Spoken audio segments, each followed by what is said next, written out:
before your debut record entitled Feels Like Air, you guys were situated just outside of Oxford as you were crafting and, you know, forming the record. What would you say the band dynamic was like as you guys were there, you know, fleshing out the new tunes? It's an interesting question actually, because when we go into the studio, we basically move in and get comfortable and just make it our own, like it's our kind of home. Mike, the guy who we record with, is like a sort of fifth member of Ireland who lets us do whatever we want basically. Yeah. And so we kind of move in, we get very comfortable. Rollo's in his pants most of the time, and we're all kind of just, you know, we're stocked up on food in the fridge, and we just kind of settle in and then just start playing, and generally it's all kind of ready to go. Long nights, early mornings, just kind of get in, get it done. I think we recorded the album in like less than 2 weeks, like total actual studio time, just because time is money. And it's been noted, I mean, that this record is, you know, from the point of view of a passenger on a long, long drive. I mean, how does that come into play? What was it about that kind of outlook that really intrigued you? So the start of that all came from, so being on tour around Europe and England, driving around, we would listen to lots of really great records that we would describe as drivey. So bands like War on Drugs, like Leif Erikson, Future Islands, anything that's just, you know, something you just want to press play and just ride it out from start to finish, and it just kind of fits, you know, the aesthetic of the journey.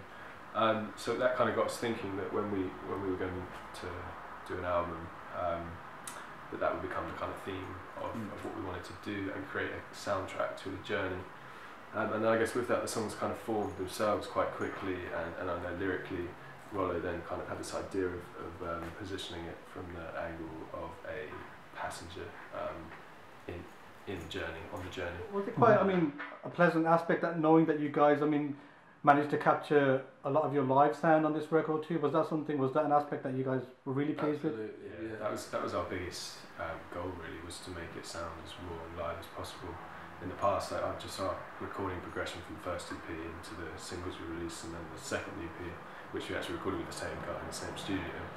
We sort of gradually kind of got to a place, and when we landed this album where we would be the four of us in a room playing live together, we capture as much vibe as possible, and then take it from there, just in terms of, you know, overdubbing some guitars and some vocals and just polishing it up slightly, but we kept it all very minimal in terms of production. We didn't want to add anything that we couldn't play ourselves as a four, or anything that would, you know, change the sort of dynamic. There's like so much music these days that not necessarily relies, but a lot of it has like backing tracks and like samples and stuff like that to sort of beef out the sound. We just kind of thought it'd be interesting and challenging to keep it to what we can physically do live on stage. Ride, from a compositional sense, is very impressive. I mean, what was it like, you know, to form this one? I mean, there's some great guitar tones and vocal delivery, and each of you guys, you know, shine on the track. When it was coming together, did you know that, you know, you got this concise and refined track? What was it like to form?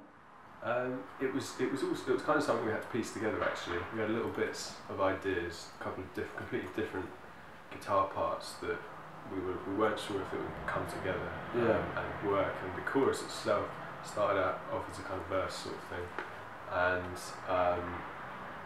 I guess it came together from piecing bits together that we'd had sort of lots of different ideas. And then I think vocally, Rollo's normally quite kind of impulsive with what comes out lyrically and melodically out of his mouth when we play, and so that came quite quickly, and the song itself came quickly, but the intro took us ages to work out what we should do and like just how to kind of like get the impact, and how it should happen. Like Jack wrote the guitar part that like interlocks with Rol's, like pretty much the first thing that he played, like, but then piecing that together with, should there be drums, should it be like an intro bit with just Roll playing guitar, and then Jack comes in, and like we tried so many different options, and then eventually it was just like 2 guitars, we ride, done. When you guys tour, I mean, you've been, you know, to Prague, Amsterdam, Frankfurt, Barcelona. I mean, it must be great. I mean, you're also looking forward to a US tour. That must be something that, you know, I mean, driving across US, I mean, that's going to be something that's going to be quite a highlight.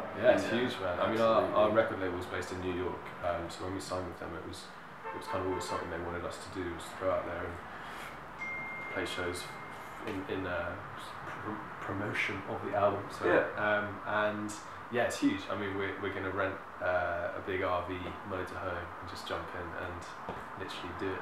Do most of the driving ourselves. Our manager and sound guy will be helping us out. And, you must have some great highlights from the European tour. Was there any particular, you know, events, or like, you know, was it just the limited windows of time that you get? You just want to get some food, or do you do some sightseeing? Or I mean, a story I like to tell people as an example of how our touring schedule is one day when we were in Cologne playing a show. We had driven from Berlin or somewhere, I can't remember where from, it was quite a long drive, and we got there and we had to load in our gear at the venue, and then obviously we were like, right, we've got a sound check in a bit, and then after sound check we've got some interviews, and then we've got dinner, and then we need to play at 9 o'clock, so we're like, right, we haven't got any time to do anything, but obviously we have to keep up our social media appearance and all that stuff, so we're like, right, we've got 5 minutes, we're going to jump in the van, we literally get in the van, all of us, drive 5 minutes down the road to the cathedral, get out of the van, we literally stand in front of the cathedral, take a picture, get back in the van, post a photo, go back to the venue, sound check, blah blah blah, and everyone thinks we've been prancing around in Cologne. There's so many people ask like, oh, how was your time in Cologne? Like, literally 30 seconds, take a photo, jump back in the van. Is there much Netflix on tour when you guys are touring? I love a good Netflix on tour. I just have to watch Netflix when I go to bed. I'm a bit like that, but Rollo's a Netflix brother, and I the TV boys in the band. What's been getting regular rotation on your Netflix recently? Friends, just friends. Always friends. I never know what to watch, so I just watch Friends. And when you're not immersed within music, and I guess music is the primary passion, but outside of music, how do you like to keep the mindset fresh? You know, amidst all the bedlam in the world, and you know, do you like to just kind of get out in nature and reset? How do you guys like to obtain a positive headspace, so to speak? Oh, that's a good point. We don't. No, we do. What keeps you going is playing live. Like, we can literally hate each other for the entire day, and then as soon as you get on stage, it just doesn't matter, and it's just all love again.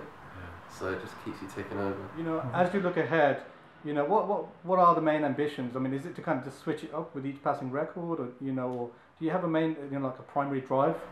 I think, you know, we're not. I mean, we are thinking far ahead, but in terms of creatively what we're doing, I think, you know, having the theme for this album was the driving thing and everything. That really kind of brought us to the right place for what we were doing, and sort of gave us the discipline to kind of make this full body of work within the boundaries that we wanted to.